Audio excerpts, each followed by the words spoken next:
दोस्तों नमस्कार। दोस्तों 71 बरस पहले संसद के भीतर में जब चुनाव आयोग को लेकर चर्चा हो रही थी तो चाहे नेशनल गवर्नमेंट हो या फिर विपक्ष में बैठे हुए लोग हो, सभी का एक ही मत था कि चुनाव आयोग के जरिए भारत के नागरिकों को वोट देने का जो अधिकार मिला है उसको नियम पूर्वक पालन किया जाएगा। इस देश के भीतर में जन प्रतिनिधित्व कानून के जरिए जनता ही लोकतंत्र की रखवाली करेगी। कोई भी सत्ता तानाशाह हो नहीं सकती।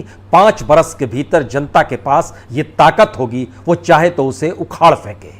और संविधान सभा के भीतर जब संविधान के आर्टिकल 324 324 को लेकर चर्चा हो रही थी तो लगभग 150 से ज्यादा सदस्यों ने खुले तौर पर इस पर सहमति जताई थी कि चुनाव आयोग की भूमिका कैसे कितनी महत्वपूर्ण है और इसे एक संवैधानिक पद के तौर पर इसलिए देखा गया कि सत्ता इसे प्रभावित नहीं कर सकती है। और मौजूदा वक्त में भारत के भीतर भी सिर्फ 4 ही ऐसे संस्थान हैं जहां पर बैठे हुए शख्स को हटाने की स्थिति में कभी भी सत्ता नहीं आ सकती है।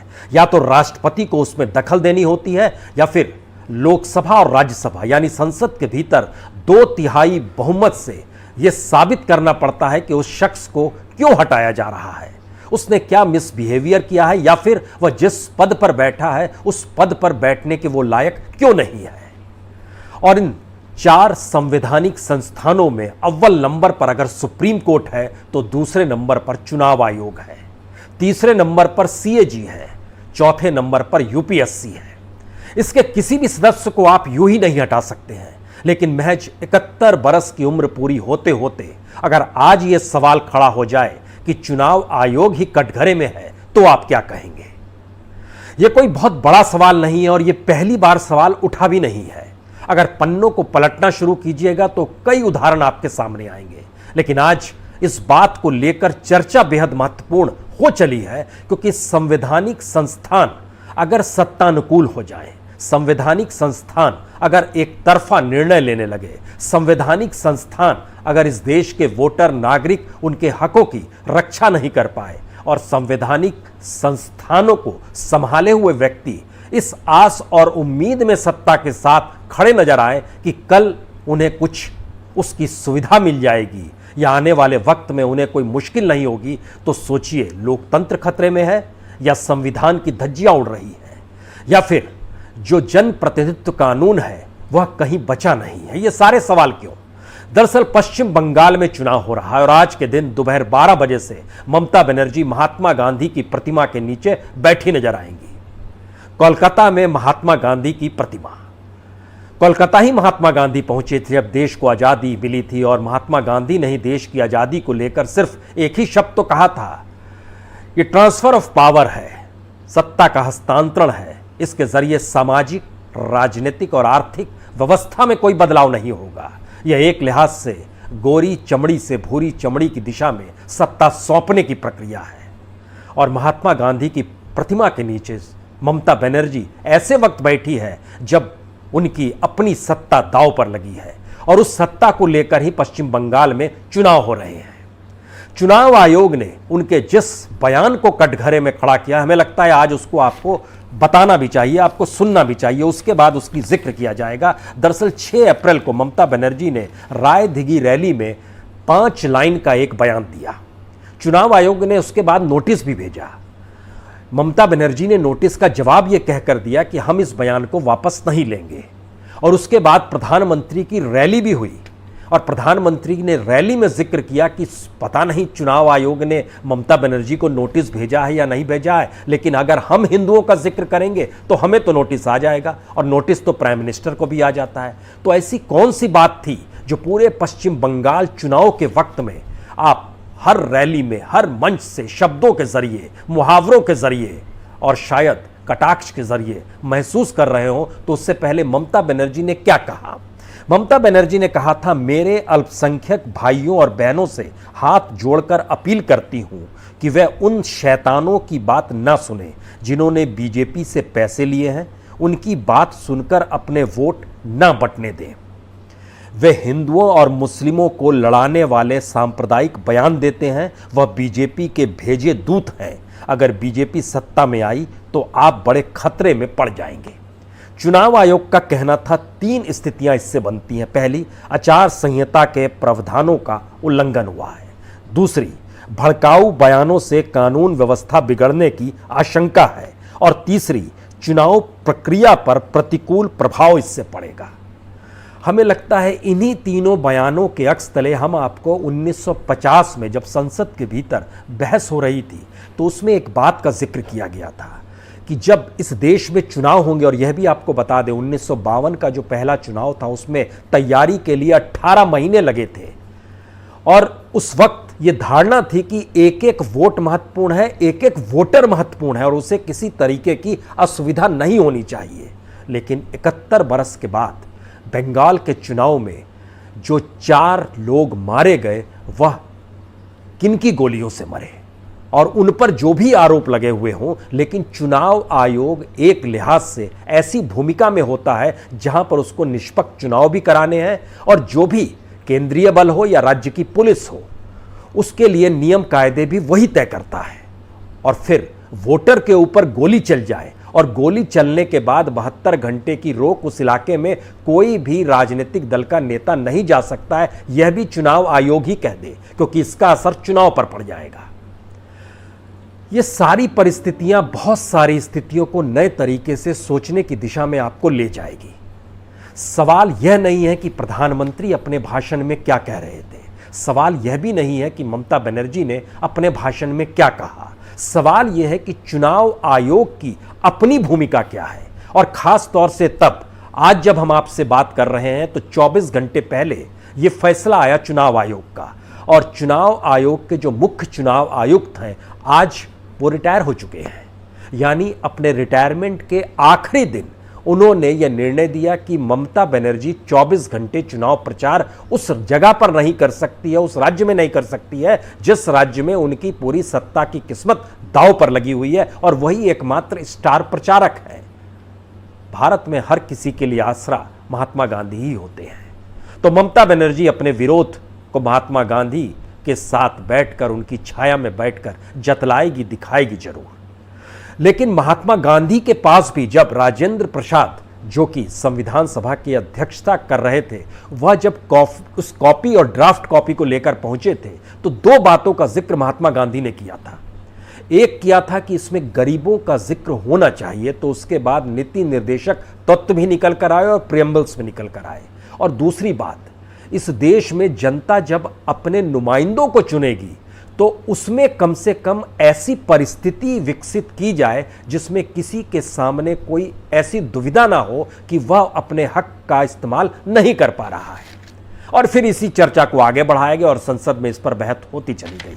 लेकिन आज जब चुनाव आयोग को कटघरे में खड़ा हम अपने जरिए इस बात को लेकर कर रहे हैं, क्या ये नोटिस जो पश्चिम बंगाल में दिए गए भाषण है, हमने उसकी सांप्रदायिकता और तमाम परिस्थितियों को लेकर जब गिनना शुरू किया तो 16 भाषण ऐसे निकले जो कि सांप्रदायिकता को तूल देते हैं, कानून व्यवस्था को बिगाड़ने की परिस्थितियों में ले जाते हैं और चुनाव प्रक्रिया पर प्रतिकूल प्रभाव डालने की स्थितियों को लाते हैं। 16 भाषण, ये 16 भाषण लगभग 11 लोग यानी दर्जन भर लोगों जरिए दिए गए हैं, जिसमें बीजेपी के लोग भी हैं, जिसमें टीएमसी के लोग भी हैं। इसमें एक भाषण कांग्रेस का भी है और एक वामपंथी का भी भाषण है, और इसके अलावे एक भाषण बाहर से आए हुए राजनीतिक दल का भी है जो वहां चुनाव लड़ रहा है। लेकिन सवाल इसके आगे का है, क्योंकि चुनाव आयोग एक संवैधानिक संस्था है। अब जरा आप समझने की कोशिश कीजिए कि चुनाव आयोग का मतलब क्या होता है और चुनाव आयोग के सामने मुश्किल क्या है। सबसे बड़ी मुश्किल यह है कि सुप्रीम कोर्ट के जज के बराबर जो वेतन, सुविधा, पेंशन होती है वह मुख्य चुनाव आयुक्त और उसके अलावे 2 इलेक्शन कमिश्नर होते हैं उनको मिलती है। आईएएस लेवल पे जब कोई रिटायर हो जाता है तो उसकी हायरार्की के हिसाब से उसको चुनाव आयुक्त बनाया जाता है, मुख्य चुनाव आयुक्त वही बनता है। स्टेट लेवल पे आइएगा तो वहां पर भी जो आईएएस होता है, जो प्रिंसिपल सेक्रेटरी के लेवल का होता है वो बनता है। अगर आप डिस्ट्रिक्ट लेवल पे चले जाइएगा तो वही चुनाव आयोग का सदस्य होता है जिसकी रैंकिंग डिस्ट्रिक्ट मजिस्ट्रेट के लेवल पर हो। यानी बहुत हाई रैंकिंग है ब्यूरोक्रेटिक वे में, और इनके पास सुविधाएं तमाम दी जाती हैं। सुविधाओं का जिक्र इसलिए जरूरी है कि 2013-14 में जब मनमोहन सिंह आखिरी बजट पेश कर रहे थे, उस समय चुनाव आयोग के अपने खर्चे का जो बजट था वह 65 करोड़ था। और पिछले साल जो बजट आया, पिछले साल ना कहें इसी साल फरवरी में जो बजट आया है, उसमें चुनाव आयोग का बजट बढ़ते बढ़ते लगभग 250 करोड़ हो गया है। यानी इलेक्शन कमीशन का विस्तार हुआ है, टेक्नोलॉजी आई है, सुविधाएं बढ़ी हैं, तमाम तरह के अधिकारियों की नियुक्ति हुई है, 300 से ज़्यादा अधिकारी चुनाव आयोग को संभालते हैं। तो चुनाव आयोग के पास भी टैक्स पेयर के पैसे से ही चलता है चुनाव आयोग, जैसे सुप्रीम कोर्ट भी टैक्स पेयर के पैसे से चलता है। टैक्स देने वाली वही जनता है जो वोट देने जाती है, और वोट देकर गोली खाने वाली भी वही जनता है जिसका पैसा टैक्स के जरिए चुनाव आयोग को संभालना है, या इस देश के भीतर में जो भी अधिकारी है, चाहे वो पुलिस वाला हो या प्रशासनिक अधिकारी हो, उसका खर्चा पानी अगर सरकार देती है तो वह जनता के पैसे से ही हो रहा है। लेकिन जनता ही इग्नोर की जा रही है, और यहीं से सबसे बड़ा सवाल शुरू होता है। जिस कॉन्स्टिट्यूशन को we the people for the people कह के क्रिएट किया गया, वही पीपुल गायब हो गया।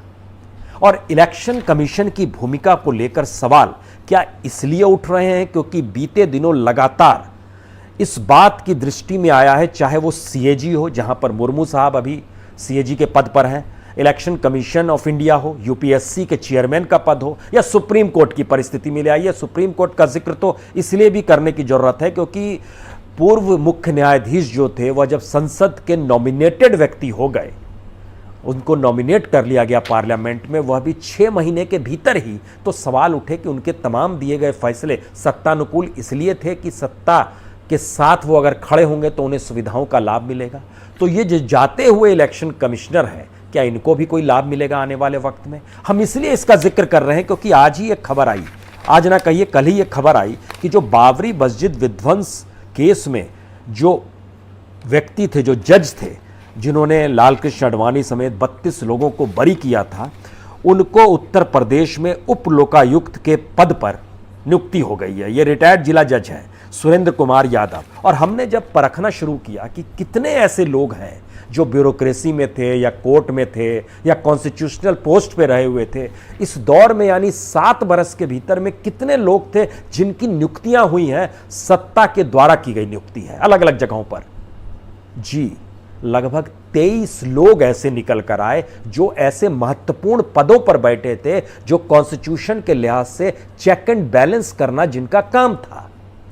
लेकिन सवाल है, जब 2/3 बहुमत संसद के भीतर में किसी सत्ता की हो, राज्यसभा में भी उसकी बहुमत हो, तो फिर नियुक्ति किसी भी रूप में हो, वहां पर विपक्ष की कोई हैसियत होती नहीं है, बचती नहीं है। और ध्यान दीजिए तो तमाम नियुक्तियों में यही हो रहा है। सीएजी एक बेहतरीन उदाहरण है, कैसे वो एलजी थे जम्मू कश्मीर में, उससे पहले कैसे मिनिस्ट्री के साथ जुड़े हुए थे, उससे पहले वो गुजरात कैडर में कैसे थे, और फिर झटके में वो एक रात में सीएजी कैसे बना दिए गए। ये कोई छुपी हुई बात नहीं है, ये सारी चीज ओपन है। शायद इसीलिए पश्चिम बंगाल का चुनाव कई मायनों में इस देश की डेमोक्रेसी का एसिड टेस्ट है। एक ऐसा एसिड टेस्ट जिसके जरिए शायद संविधान को परखना है, जिसके जरिए संवैधानिक पदों को परखना है, जिसके जरिए संविधान में दर्ज आर्टिकल 324 को परखना है, जिसके जरिए इस देश में जन प्रतिनिधित्व कानून को लेकर जितनी भी बहस हुई संसद के भीतर में, हमने उसकी भी कोशिश की निकालने की कि इस देश में जन प्रतिनिधित्व कानून को लेकर जितनी बार हमले हुए, चाहे वो इमरजेंसी का पीरियड क्यों ना हो, उन हमलों के मद्देनजर भी कितनी चर्चा हुई होगी। 1000 से ज्यादा बार इस देश की संसद के भीतर जन प्रतिनिधित्व कानून में जनता के हक को लेकर सत्ता पक्ष से भी आवाज उठी और विपक्ष की तरफ से भी आवाज उठी। और इलेक्शन कमीशन को लेकर यह कोई पहली बार सवाल नहीं है, लेकिन बड़ा सवाल इसलिए है, एक चुनाव चल रहा है। इससे पहले याद कीजिए 2009 में जो चीफ इलेक्शन कमिश्नर हुआ करते थे, उन्होंने अपने इलेक्शन कमिश्नर नवीन चावला एक होते थे, उनको हटाने की गुहार राष्ट्रपति से की। और बीजेपी ने उस समय कहा कि ये नवीन चावला जो है कांग्रेस के करीबी हैं। उस समय हंसराज भारद्वाज हुआ करते थे कानून मंत्री। हंसराज भारद्वाज ने सरकार की तरफ से पल्ला झाड़ा, राष्ट्रपति उस समय प्रतिभा पाटिल थी, उन्होंने पल्ला झाड़ा, और अगले महीने रिटायर हुए चीफ इलेक्शन कमिश्नर जो थे। उसके तुरंत बाद नवीन चावला, जिनको कांग्रेस के करीबी बताया जा रहा था, वह इलेक्शन कमिश्नर हो गए, चीफ इलेक्शन कमिश्नर हो गए। और उन्हीं के नेतृत्व में 2009 के लोकसभा का इलेक्शन हुआ। बड़ा शोर मचाया था बीजेपी ने कि किस तरीके से इलेक्शन कमीशन अगर सत्ता के साथ खड़ा होगा, चीफ इलेक्शन कमिश्नर अगर कांग्रेस के लिए काम कर रहा होगा, तो फिर डेमोक्रेसी बचेगी कहां। वक्त का पहिया घूम गया। 360 डिग्री में सब कुछ वैसे ही है, सिर्फ पार्टियां बदल गई, लोग बदल गए, चेहरे बदल गए, स्थितियां और विकट हो गई। और लेकिन ये बिल्कुल चुनाव के बीच में है। और कल जब रिटायर हुए मुख्य चुनाव आयुक्त, उसके वक्त में उन्होंने जो फैसला दिया, उस फैसले ने उनको एक लिहाज से आने वाले वक्त में इतिहास के पन्नों में दर्ज करा दिया। अब सवाल ये नहीं है कि पश्चिम बंगाल में चुनाव में क्या होगा, क्योंकि एक ताकतवर सत्ता कैसे खुद को हराएगी, यह असंभव सी बात है। सत्ता हमेशा जीतने की लड़ाई लड़ती है, और सत्ता जब पूरे तरीके से अपने को पश्चिम बंगाल के चुनाव में झोंक चुकी हो, देश के गृह मंत्री हो, देश के प्रधानमंत्री हो, देश के रक्षा मंत्री हो, देश के पेट्रोलियम मंत्री हो, देश के वाणिज्य मंत्री हो, देश की फाइनेंस मिनिस्टर हो, कोई हो, अगर सब कोई पश्चिम बंगाल की गलियों में चुनाव प्रचार करते हुए नजर आ रहा है और यही देश भी चला रहे हैं, तो फिर देश चलाने के अधीन ही तो सारे संवैधानिक पद हैं। तो फिर कौन सा सवाल हम किससे करें? और इस सवाल को लेकर क्या सुप्रीम कोर्ट कुछ सवाल कर सकता है? सुप्रीम कोर्ट के पास भी पावर है, वो सेंटर को नोटिस दे सकता है, लेकिन सुप्रीम कोर्ट नोटिस नहीं देगा, या सुप्रीम कोर्ट ने नोटिस देना बंद कर दिया है, या फिर इलेक्शन के पीरियड में सुप्रीम कोर्ट बीच में नहीं कूदता है। और सुप्रीम कोर्ट बार बार कहता है पार्लियामेंट से बड़ी कोई चीज होती नहीं है।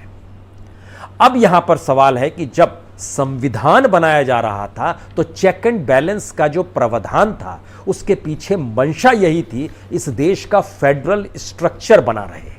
और फेडरल स्ट्रक्चर का मतलब बहुत साफ था कि हर राज्य की एक अपनी ताकत भी होती है, और वहां की जो पॉलिटिकल पार्टीज होगी, क्योंकि इलेक्शन कमीशन के पास पावर सिर्फ लोकसभा चुनाव कराने भर का नहीं है, उसको राज्यसभा के भी चुनाव कराने होते हैं, विधानसभा के चुनाव भी कराने होते हैं, विधान परिषद के भी कराने होते हैं, पंचायत चुनाव भी चुनाव आयोग ही कराता है। यानी एक लिहाज से चौखंबा राज जो है वो सब चुनाव आयोग के अधीन होता है। और चुनाव के वक्त सत्ता के ऊपर कोई कानून लागू अगर होता है तो वह चुनाव आयोग का कानून होता है। लेकिन चुनाव आयोग को ही अगर कटघरे में उस दौर की राजनीतिक पार्टियां ये कहकर करने लगे कि आप सत्ता के लिए काम कर रहे हैं, तो इलेक्शन का मतलब क्या होगा? इन बातों का जिक्र इसलिए भी अब ज्यादा महत्वपूर्ण है क्योंकि जब पश्चिम बंगाल के चुनाव की शुरुआत हुई और वोटिंग के दिन रैलियों की शुरुआत हुई, उन रैलियों में बोले जाने वाले जो शब्द थे, उन शब्दों का एनालिसिस करते हुए हमने टटोलना शुरू किया, क्या इन शब्दों को लेकर कोई सवाल इससे पहले किसी मुख्य चुनाव आयुक्त ने उठाया है? आपको जानकर हैरत होगी, प्रधानमंत्री का जो भाषण है, गृह मंत्री का जो भाषण है, ममता बनर्जी का जो भाषण है, इन तीन कैरेक्टर को ही ले लीजिए, इन तीनों द्वारा इस्तेमाल किए गए जो शब्द हैं, उन शब्दों पर प्रतिबंध टीएन शेषन ने लगाया था जब वो मुख्य चुनाव आयुक्त थे, और उस दौर में राजनीतिक सत्ता चूत चपाड़ करने की स्थिति में भी नहीं थी। यह थी स्थिति टीएन शेषन के वक्त में। इसीलिए टीएन शेषन के चुनाव आयोग को बार बार लोग याद क्यों करते हैं? क्योंकि वह परख नहीं रहे थे कि यह सत्ता में है, यह विपक्ष में है, यह फला राज्य का मुख्यमंत्री है, यह देश का प्रधानमंत्री है। उन्होंने सबको संविधान की उस कतार में लाकर खड़ा कर दिया था जहां पर सब कोई बराबर है, और चुनाव के बाद जो होगा देख लेंगे। लेकिन चुनाव के वक्त इलेक्शन कमीशन को ही तय करना है, और ये इलेक्शन कमीशन उस दौर के अगर अधिकारियों को परखना आप शुरू कीजिएगा तो आपको यह भी जानकर हैरत होगी, टीएन शेषन के वक्त के जो भी अधिकारी आपको कहीं भी मिल जाएं, उसमें से 2 अधिकारी आज की तारीख में पश्चिम बंगाल में भी है, बिहार में भी है, छोटे स्तर पर उस समय थे, लेकिन उनसे जब बातचीत आप कीजिएगा तो आपको जानकर हैरत होगी। वो आज भी कहते हैं कि टीएन शेषन ने एक ऐसी मोटी लकीर इस देश में खींच दी थी, जिस मोटी लकीर के ऊपर में संविधान की किताब पड़ी थी, और मौजूदा वक्त में उस संविधान की किताब के ऊपर एक ऐसी इलेक्शन की लकीर खींच दी जा रही है जिसमें संविधान दिखाई देना बंद हो गया है। ये शब्द होते हैं ऑफ द रिकॉर्ड, जो चुनाव आयोग से जुड़े हुए उस वक्त के अधिकारी थे। लेकिन बहरहाल आखिरी सवाल इसलिए क्योंकि जब वोटर की मौत हो जाए और मौत आपस की हिंसा से नहीं हो बल्कि जिनको चुनाव अधिकारियों की नियुक्ति हुई है और केंद्रीय बलों की नियुक्ति हुई है, पुलिस की नियुक्ति हुई है, यह कहने के लिए कि आपको चुनाव सही तरीके से कराने हैं और उन्हीं की गोली से अगर स्थिति बिगड़ जाए तो सवाल ये नहीं है कि उस वक्त भीड़ क्या कर रही थी। सवाल ये है कि तैनाती जो थी, आपने 8 फेज में इलेक्शन इसीलिए किया था कि साफ सुथरा चुनाव होगा। कंपनियों की तैनाती 100-200 नहीं है, हर फेज में 700 से 800 कंपनियां, केंद्रीय बलों की तैनाती है, 5000 से ज़्यादा पुलिसकर्मियों की तैनाती है और सीटें 35-40 इतनी ही सीट पर वोटिंग हो रही है हर फेज में। लेकिन फिर भी अगर नहीं संभाल पाए और एक भी व्यक्ति मर जाए और इस देश में इलेक्शन कमीशन और कोई भी सत्ता उफ तक ना करे और ये कहे कि हत्या हो गई, इसका राजनीतिकरण नहीं होना चाहिए। मौत हो गई, अभी उसके परिवार के पास कोई नहीं जाएगा, अन्यथा राजनीति उफान पर आ जाएगी। इससे शर्मनाक स्थिति इस देश के भीतर में कुछ हो नहीं सकती है। ये कैसे संभव है? लोगों के जरिए बनाए गए लोकतंत्र में लोगों की मौत ही इस लोकतंत्र के लिए मायने ना रखती हो। लेकिन बहरहाल आज महात्मा गांधी का दिन है। महात्मा गांधी को याद कीजिए और वाकई सोचना शुरू कीजिए, आखिरी रास्ता महात्मा गांधी का क्यों इस देश में बन जाता है। चाहे वो इमरजेंसी के वक्त का मौका आया हो, चाहे मौजूदा वक्त में ये मौका आया हो, इन दोनों परिस्थितियों के बीच खड़े होकर अगर आप महसूस करना शुरू करेंगे तो मौजूदा सत्ता कहेगी हमने इमरजेंसी नहीं लगाई है, संविधान देश में लागू है, यानी हम इंदिरा गांधी से अच्छे हैं। इंदिरा गांधी से बुरे जिस दिन हो जाएंगे उस दिन आप हमें कटघरे में खड़ा कीजिएगा। कमाल की सोच है। बहुत बहुत शुक्रिया, बहुत बहुत शुक्रिया।